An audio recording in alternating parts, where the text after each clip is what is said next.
Right, nice simple one today. Disc and pads. This is a 2012 B-Max. Wheel off. See, disc, lip on it, the pads next to no meat on it. This is the good side.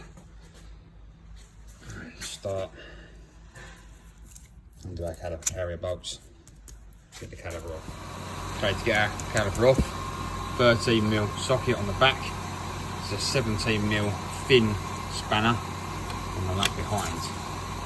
And we can counter hold this, undo this, get the slider in it. On this bottom one as well. And we can pull the caliper off forwards.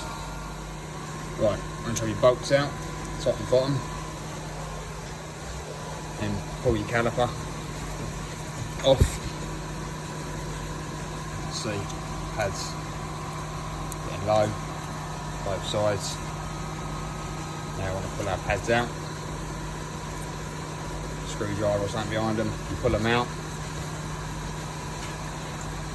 Once the pads are out, then we'll take the caliper carrier off.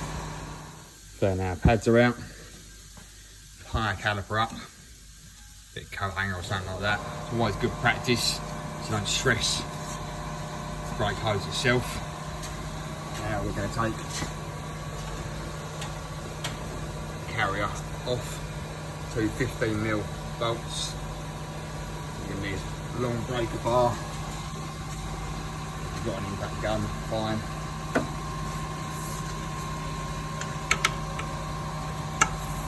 Loosen them off. Once this is loose, the bolts are loosened, this whole carrier come off, and then we can get the disc off.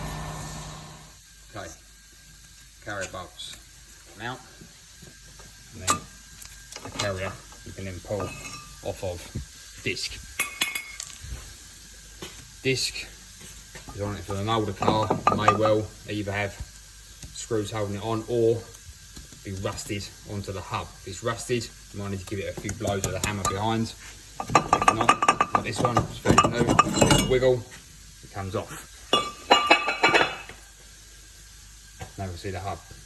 I'm going to try and clean this up as much as we can, get the rust off so the new disc sits nice and flat and don't get any wobble. We'll clean this up and come back. Once we've cleaned off all the old grease, the lumps off the hub, now we're going to go for winding back piston back into the caliper itself. Obviously we're using the wind back tool here. You might not have one of these, you might be. Put the old pads between, use a screwdriver to force this back. Make sure you've undone the reservoir, the brake fluid reservoir cap.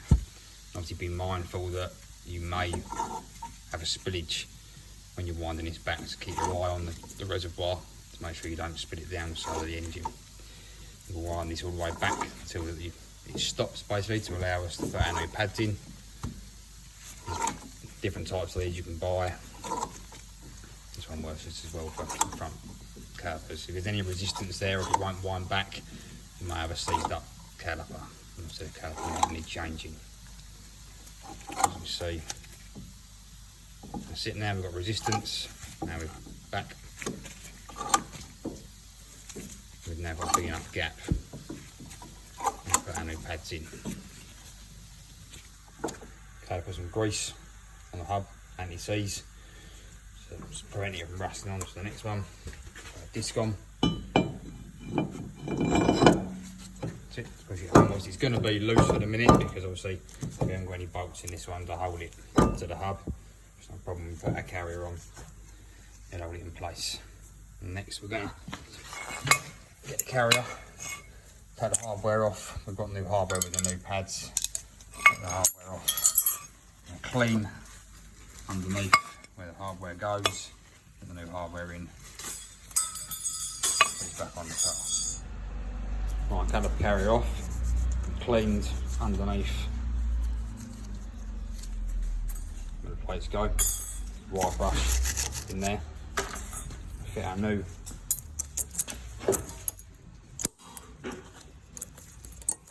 try and take note of where the old ones come off, position they come off. as I love the pads in.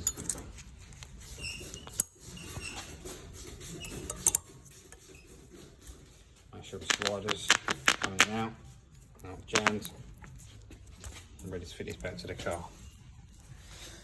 Okay, so bolt with a carrier back on, 215mm bolts, and new pads, and copper slip on the ears, anywhere where it makes contact.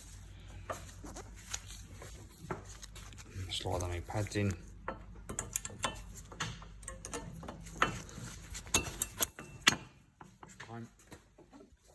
Same back one.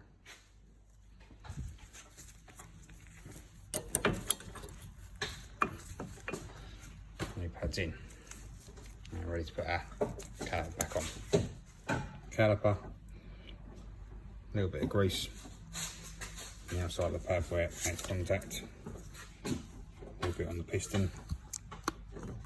Slide back on. Line up there. Slide on our holes.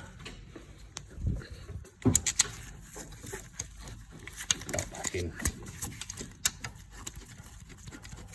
Top and bottom. Do them up with your 13mm, 17mm thin.